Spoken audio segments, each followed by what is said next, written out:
Right, Dave, there's lots of bivvies out there that claim to be quick erect, Yeah. but I think you've got something here that takes that to the next level, am I right? Oh yeah, this is ultra fast. This is the Force 8 speed light, literally straight out of the bag. Lift that up, hold there, flick him up into position. It's as simple as that. He's up. Wow. That's literally seconds. Oh, isn't it? seconds, yeah. And then it's just a matter of pegging it out and tweaking it round, and it's done. Ground sheets in, doors on, porches on. Wow. In seconds. Okay, so once you've flicked it all into place, just these two just fold out, plug into the hole at the bottom. That's just for your porch. Simple as that. And there's a little clip on there just to tension it all up. One there. Brilliant. That's pretty impressive. What? So 45 seconds, something like that? If that, it's just Wow. It flick really and is go. a fast erect shelter, isn't it? Cool. So we peg it all out and have a look at the door and the other features on it. Okay, so we've got the shelter up, Dave. Yep. Let's just have a look at a few of the features, shall we? Yep. Well, obviously it's got the built-in ground sheet, which is a big bonus. You know, a lot of people don't like creepy crawlies, and if you get rain seeping through your swim and that, obviously it's all you're sort of encapsulated within there. It's got quite a small footprint, so it's a good bivvy for tight swims. If you're just doing quick overnighters, you're not bringing a lot of stuff with you. You know, it's perfect size for a bed chair and a couple of bags. It's surprising actually, because it looks like quite a small bit of kit. I mean, it is nice and compact, like you say, but actually when you do look inside, the bed chair's still going to go relatively far enough back in there, and there's enough room for a few bags and all the rest of it, isn't there? You've still got enough room, and a lot of stuff goes under your bed anyway. So no, it's big enough, but because of the sort of long, narrow footprint, you can get it in those smaller swims.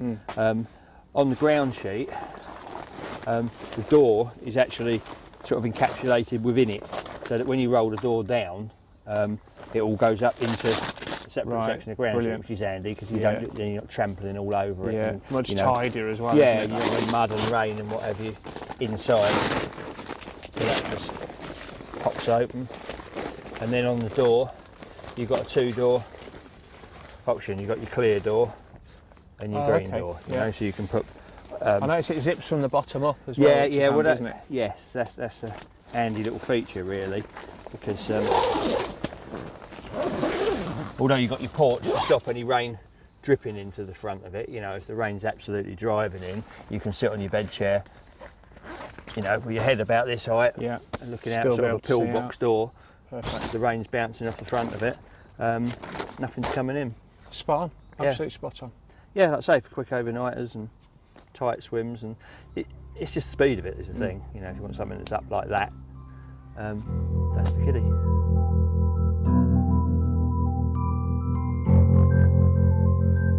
Okay, put together a little bit of Spod mix.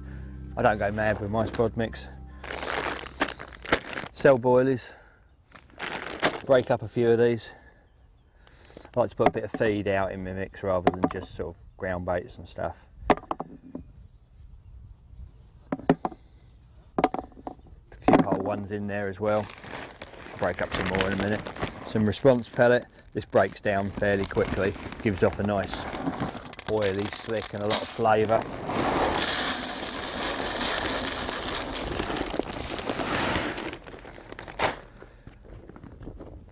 Also, I'm going to add to that some Cloud 9 high impact ground bait. So what I'm going to do is I'm going to dampen the finished mix, and that's going to help hold it in the Spod and stop it all falling out on the way out there. Let's get him off there. This has also got a lot of feed and very strong smell.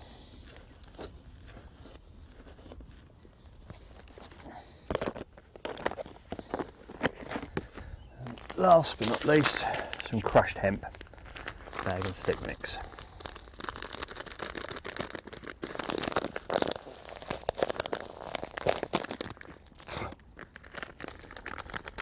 I do like crushed hemp all over my trousers.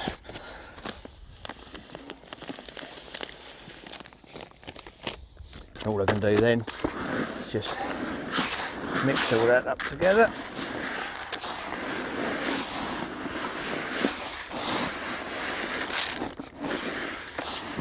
add a bit of liquid. You can just use water or a particle syrup or anything flavoured you like. I'm just going to put a little bit of water in there. It's not to make it into a wet ground bait, but just enough to make it a little bit sticky.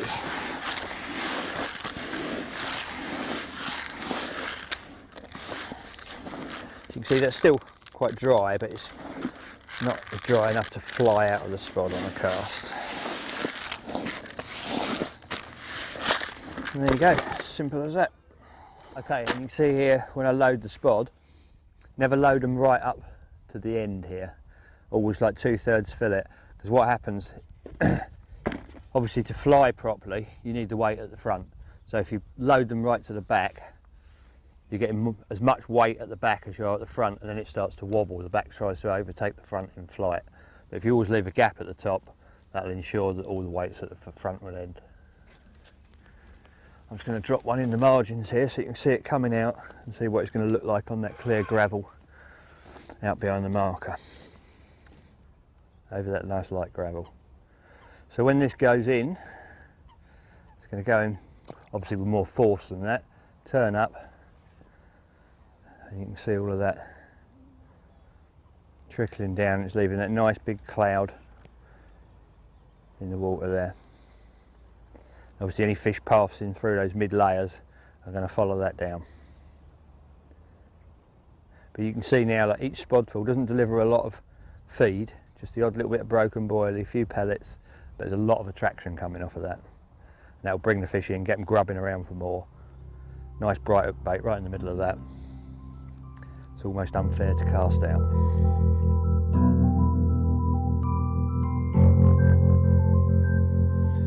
Right, Dave, I know one of the things you've been working on recently is the new hardcore range of luggage. Yeah. What's that all about then? Well, basically it's a sort of a more upmarket, more robust range of gear. Sort of one of each product, but sort of up spec. You know, stronger zips, better material. Yeah, it's quite frustrating. You spend a lot of money on a decent rod bag and the zip's gone 3 months later, and you know you've got bungee clips around it. Absolutely. So I've sort of put a bit more time and effort into sourcing the right materials and just putting, you know, up spec in it really. Problem is, on a rod holder in particular, if your main zip goes, that product is now completely useless. Yeah, absolutely. Isn't it? You can't bodge that. You can't get by. No. So I say these have got a lot stronger, sort of heavy duty zips on, and it's more than just a rod bag really. It's, you know what I'm like when I fish, I'm quite mobile. I like to turn up at a lake as well, and I like to be fishing straight away. So with that in mind, this contains everything you need to be up and running. Yeah, obviously, being a rod bag, you've got your rods in there, all set up ready, and they're individually padded, so that they're not clattering together. Yep. You know, you're not going to lose a ring lining or anything. You know, everything's there, well protected, areas for spare rods, marker rods, what have you. So you can get 3 in with reels. You get 3 in with reels and then 3 in without. Yeah. Which you won't necessarily need 6, but 3 and 2, you know. Yeah, but you just don't know, do you? Yeah, there's always bits and pieces you can put in there, and if you don't have to. Absolutely. You know? Yeah, you don't have to put stuff in there because it's there, but it's there if you need it. And on the outside, the top here, we've got a pouch, and this will take like your bank sticks. You know, if you use buzzer bars, your buzzer bars will slide straight in there.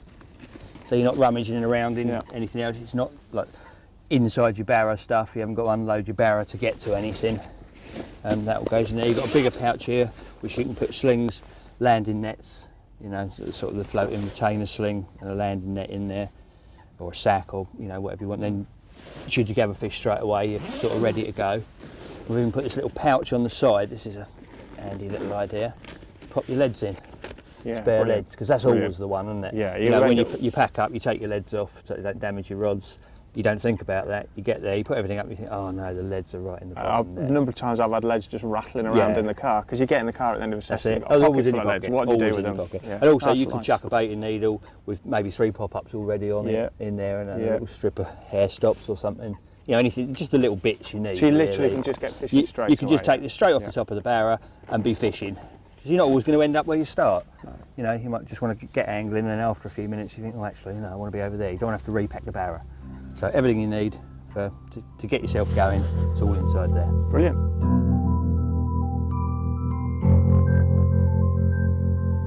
Right, Dave, I can't help notice that one of the themes in the hardcore luggage range is that one bag fits all, if you like. You've got everything in there. Yeah. I believe this is the hardcore heavy-duty carry-all, and it looks, well, not a beast actually, it's quite compact, but it looks like it's going to take quite a bit of kit. The idea of this for me is that I can get all of my other stuff in it, my fishing stuff, my spare clothes, anything else. You know, I'll take this, the food bag, a bait bag, and the rod bag. Pretty much covers everything. The inside compartment is quite huge. You know, you can get anything you need in there. It's all deceptive actually, because from the outside it looks like just the right size, but then obviously you come inside and it's a big old space. I mean, I can get all my tackle bags in there, you know, binoculars, even this, which is one of the Thermotex jackets. You know, that packs down. Oh, okay. You know, that comes out, and that's a full protection system jacket. Right. But it also comes with loads of pockets, pockets everywhere. So, you know, if you're a tidier person than I am, and you want everything in the right place, then there's compartments. You know, once you've got a home for everything, there's plenty of room to slide it all in. There's even big pockets on the top here, you know, for iPads, phones, stuff like that. You want to be protected, because obviously you've got this hard top. So, you know, anything like electrical stuff, put it under there, and it's protected from the hard top. And on the outside, pockets all the way around. And what I tend to do is I pack on the outside pockets stuff that I'm going to need straight away, you know, rather than having to delve through, because I'm not the tidiest of anglers. Everything gets thrown in there. But say, for example, I know that it always in this pocket, there'd be my sort of normal tackle stuff that I might need straight away. So it's instant access. Instant access on the outside of it without going rummaging on the inside. But then over the course of the session, the things that you are going to need are obviously still in there. Yeah, so. Absolutely. And also, like, you know, I've got, that's always pop-ups. You know, always the right-hand pocket, whatever I use, right-hand pocket is pop-ups. So even in the dark, I can find my pop-ups. I know where everything is. And like I say, it's just a big, spacious, very strong, very well-made bag that's got room for everything, basically. You know, I don't think I'd ever take anything, the amount of stuff fishing that wouldn't fit in there. Right. Lights on the top as well, with obviously the protection there, but also that could perhaps double up as a bit of a storage area, bivvy table. I use it as a bivvy table, all the time. I know you like to read when you're on the banks. You've got a book, or more recently a Kindle or something. I have, I'm mad for my Kindle. Absolutely. And quite often, once I'm set up somewhere like this now, the tackle box will stay on the tackle pouch will stay on the top there, and maybe a pot of pop-ups and bait and needle and scissors. So you don't need to keep going in and out of the bag anyway, just like a table, the bits you need. Brilliant. I know we were chatting before about most anglers these days seem to use a barrow, but even so, occasionally you're going to have to carry luggage, even if it's just from the car into the house, but sometimes further. So, you know, it's still important to note that nice big chunky straps. Shoulder strap. Definitely. We put a lot of thought into making sure that it was comfortable. Although, like you say, generally people use barrows, but if you had to carry it, it is comfortable to carry. I mean, even somewhere like here, you know, you can park, I mean, what's that, sort of 30 metres away from your swim, but you're not going to set up a barrow to do 30 metres. Of course not. No, but you still have to get your gear. So you've got to get it here. And so if you've got something that's only made for a barrow, you're stuffed a little bit, you know, to get it that, you know, and sometimes over fences and ditches and dales or whatever, you know. So yes, it's a very comfortable product to carry, even when it's fully loaded. Super. I like that. That a lot. Yeah, good bit of kit.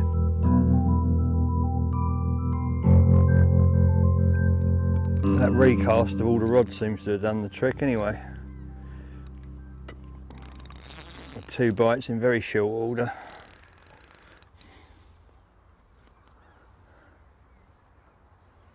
Sometimes just 3 fresh baits and slightly different spots can be all it takes. It feels like a mid-20, and then you get them in the net and they're mid-doubles. That's not a bad thing, it's all good sport.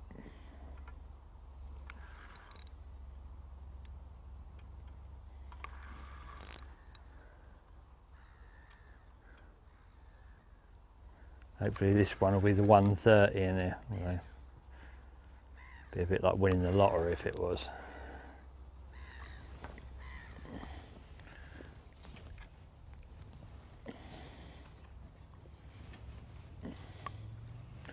Oh, he's a fat little fella. He's not a bad one. There he is. We got him.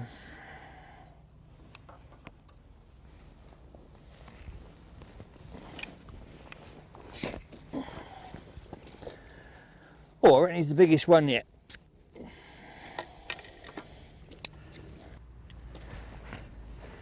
There he is. God, he's got a belly on him.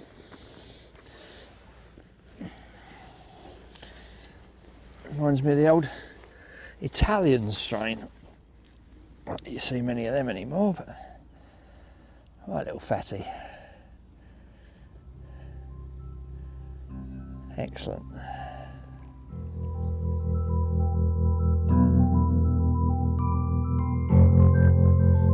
Right, Dave, one of the questions we get asked the most in the magazine is what rods to buy. Namely, people don't know whether to go for like a 3.5 pound set or for a 2.5, 2 3/4 pound set because they're not quite sure whether they're going to be fishing on this lake or that lake. Yeah, I understand that. I believe you've kind of got the answer here. Yeah, I mean, I've been using these rods today and they're lovely rods, and these are 3.5 pound test curve, but each one comes supplied with another tip, an alternate tip, which is a 2 3/4 pound test curve. So you get the two tips. You get the two tips with one rod. Right. So I mean, the beauty of that, obviously, like you say, if you know, maybe you do fish somewhere like here and the fish are at range and you want to be using the 3.5, but your local lake might be a little much smaller pond, and you're going to feel a bit outgunned with a 3.5, and you want a nice sort of play in action or a bit of floater fishing or stalking or whatever. So rather than have to invest in two completely different setups, you just swap the tip over and you're using a 2 3/4 pound rod. Brilliant. So in effect, you're buying one set of rods and you're almost getting a set free, if you like. You're getting the option of another set. Yeah, you know, you're getting two different types of rod, and also, I mean, if you're using the same reels for both of your types of fishing, which most people are going to be doing, you haven't got the ache of taking the reels off, putting them on another rod. All you simply do is take your leader off, wind the line through, change the tip, put it back on. Brilliant. And you're fishing straight away. What about the actual performance of them as individuals? So the 3.5, it's the same butt section as the 2 3/4. Yes. You're not losing anything on performance, though. No, I mean, I've been using these for this session, and I'm fishing at quite, probably over 100 yards. So there's a fair chuck, and they've been performing perfectly. And with the softer tip, I mean, they're a lovely rod close in, for stalking and fish under the tip and that, with the 2 3/4 tip on them. Excellent. So no, I don't think I lose anything really. So that could be the answer then, if you're not sure what rods to buy. Absolutely. Yeah. You buy them, buying one rod and getting two options. Excellent. Cool. Yeah. Okay, these are the Speedrunner reels. They're a lovely sort of medium-sized reel. You don't always need to be using a clonking great big pit reel, especially when you're fishing distances like this up to sort of 80, 90 yards. You can do that comfortably with one of these. The beauty of these over a big pit reel is the sort of finesse you get with it. With a smaller reel, you get that nicer engineering. Everything's so smooth. The line lays absolutely perfect. The gearing's nice, and when you do hook a fish on them, you've got this front clutch, and it's just so smooth. You don't always get that with a bigger reel. It's lovely to play fish on. Casts well, and like I say, it's got that lovely smooth retrieve. It's also got this integral free spool system, just a simple flick of a switch, and you can adjust the tension for that on the back there. You can just hear that purring, that really is a lovely smooth reel.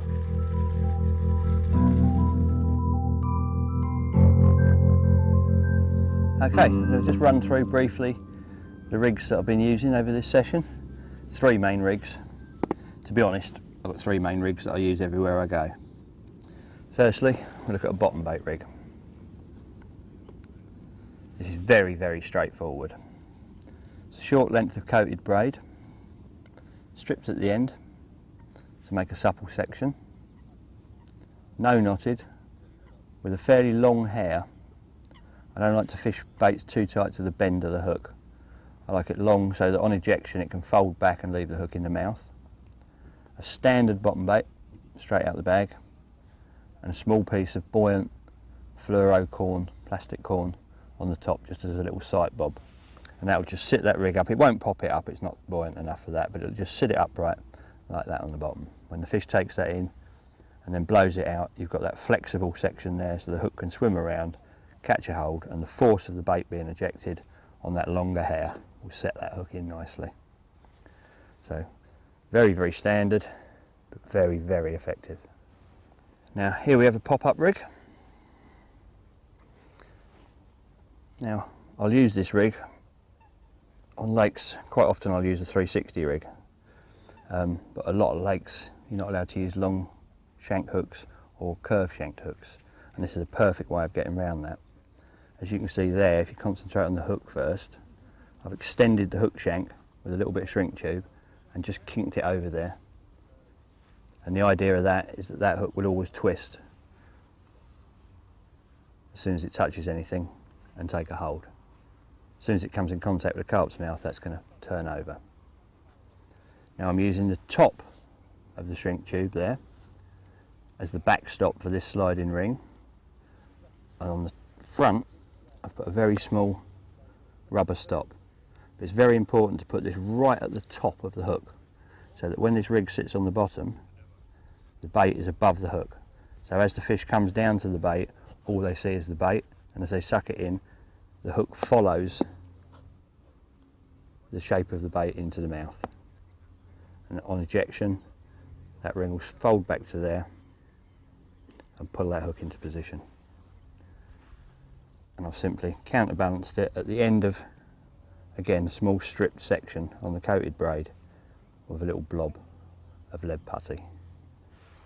So when that rig goes down on that stiffer boom, it will settle on that putty and sit exactly upright with the bait masking the hook, and that will fold over on ejection, and the only thing left in the carp's mouth will be the hook. Another rig that I've got a lot of faith in, and the third of my trio of take anywhere rigs, is a zig rig.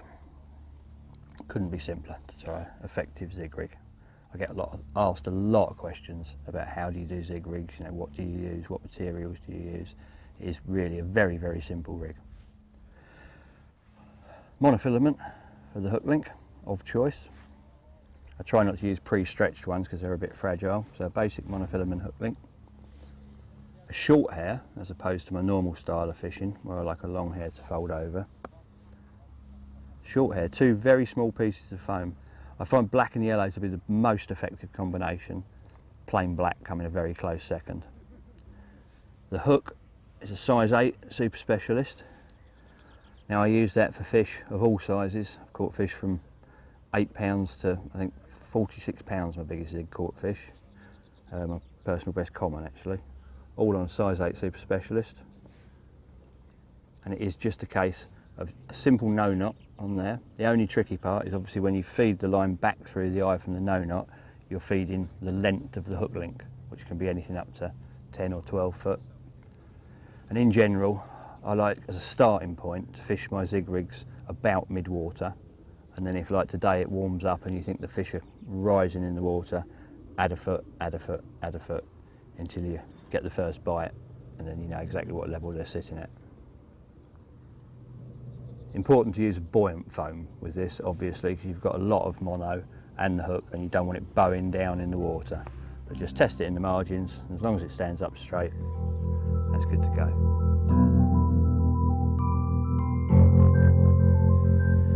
Right, Dave, bivvies. Yeah, there's one in particular that you've used, well, every time I've been out with you recently. I know it's hugely versatile. You've got it in the bag. I have. So take it away, let's have a look. Yeah, okay, it's a bivvy I've designed myself actually, which is why I'm so proud of it. The idea behind it is that one shelter does all. Right. Does everything from basic pram-wood umbrella style shelter right the way out to a full extended front. So everything's in there. Everything. And we're going to have a look at it from start, how you use it. Start to finish. Right the way through all the seasons, if you like. Okay, it's a 3-section pole pram hood, which is quite a basic, well-known concept. Easy to put up, just unroll them, lay one side out that side, one side out there, click the poles together. 3 on each side. All go nice and easy. To make sure it's all nice and flat and untwisted before you start, it's going to make your life a lot easier. That's it as far as the pole's concerned. Is that what makes the pram hood so popular and so good then, the fact that it just goes up in no time? Goes up in no time, and the angle on the poles makes it so much more rigid than a hooped pole. Right, got you. You've got a formed shape on there, which is obviously more weatherproof. Put the retaining clip in there, and that gives you your ideal dimension there and the perfect height. Well, it's all tensioned up now, isn't it? And then simply you just take the poles working from the back. You've got 3 different poles, one with a spike on it for the back, the medium sized one for the middle, and the long one for the front. And if you notice, some have got single and double. That's an inline system, so the poles are all straight. Oh, so they fit nice and snugly. Rather than being side by side. So you simply get your spiky pole, click that on the back. So that's a frame support system then? Yep, and that goes in a little retainer at the back. And then you just straight forward, put your poles in. It's as simple as that. It really is so simplistic to put up. That is it, yeah. It's incredible. Absolutely. So then it's just a matter of pegging it out? Just a matter of pegging it out. Start from the back always and work your way round. Just seems to be the better way to get the ideal tension on it. And I know this is pretty much how you use it, isn't it? Just in its Most shell, of the time I use it like this, but I do use it all through the year. So the accessories that come on it, I get to use them all at the right time of the year. Yeah. Well, we'll take a look at all of those in turn then. Yeah. Just let you set it up and get it ready, and we'll do that. No problem.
Right, so there you have it, Dave, the Hardware Bivvy. In effect, it's kind of 4 bivvies in one, if you like, isn't it? It is. In fact, it depends how you look at it. It's probably more than that. It's probably nearer 6, because obviously now I've got the peak on. I could have the peak without any front. That's an independent zip. Yeah. I could have the peak with the mosquito front. So, you know, there's probably 6 different ways you can put this lot together. Perfect. So it is literally a bivvy for every carp angler for every season, isn't it? From an umbrella system right up to as it is now, full protection. Really sturdy. Oh, they're solid. You know, as you mentioned before. Yeah, I mean, that's because of the bend in the poles. Right, okay. You know, if you have these pre-formed poles, it's pushing against itself, and then you've got the front to back tension bars. Yep. You know, and it really does make it a solid, rigid bivvy. And I know you're very proud of it, quite rightly. Yeah. You've developed it from scratch, and Yeah. I know the attention to detail is something that you were All very the way keen on, from, isn't it? Yeah, from start to finish. I mean, like the material itself is the best material to get hold of. This is, it's got a hydrostatic head on it of 20,000 mil, which means basically you could put a column of 2 metres of water on any one spot before there was any chance of that pushing through, which is obviously not going to happen. No, but it shows how good the material is. What it could hold. And all over the whole bivvy. I mean, down to the stitching, the tape sealing, even the pegging points, they're all reinforced pegging points. You know, there's nothing more annoying than you spend a lot of money on a bivvy and you're pegging it out a bit tight in the wind and bang. Well, you do, you have to peg it under tension, don't you? So you need those to hold up. If you're setting up in big winds, it's under a hell of a lot of tension. So yeah, there's not a single point I don't think that's been overlooked in the construction of this. Excellent. Yeah, I'm very, very, very proud of it. All right, we're sort of getting into the evening, everything's chilling off a little bit, and the fish have gone on a little bit of a feeding spree. I think I've had 3 bites in about the last half an hour, which is always the way because I was just eating my dinner, and then as soon as I took the first mouthful, the first rod was away. One came off, one's sitting down there in a recovery sling waiting to be photoed. And as soon as I whacked it back out there, it was away again.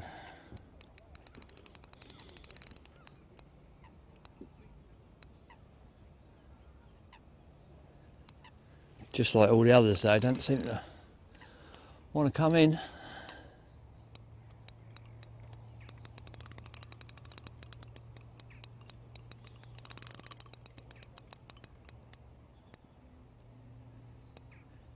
It's a bit of a classic feeding time though, sort of an hour before dark.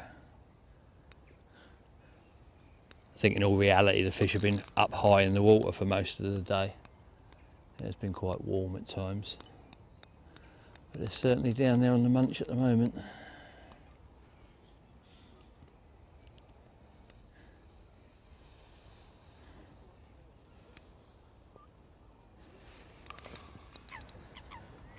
Right, finally, after about 10 minutes of pumping, he's nearly in. Still enough light left to get it back out there for another one if we're lucky.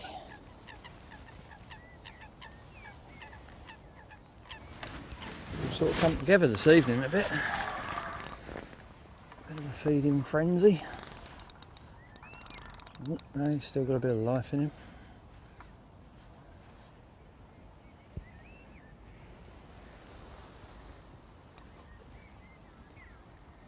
Come on, fella.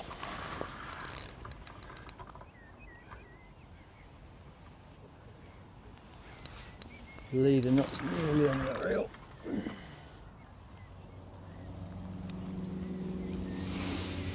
This time. These really shallow margins here make it well iffy for netting them.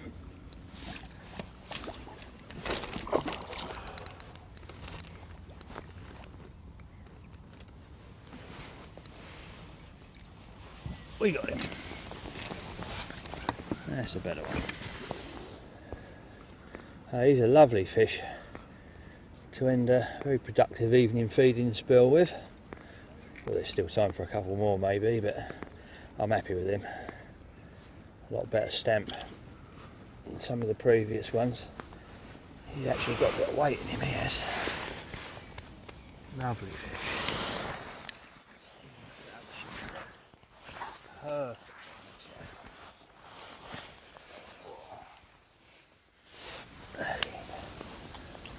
Gorgeous fish. Perfect end to a perfect day.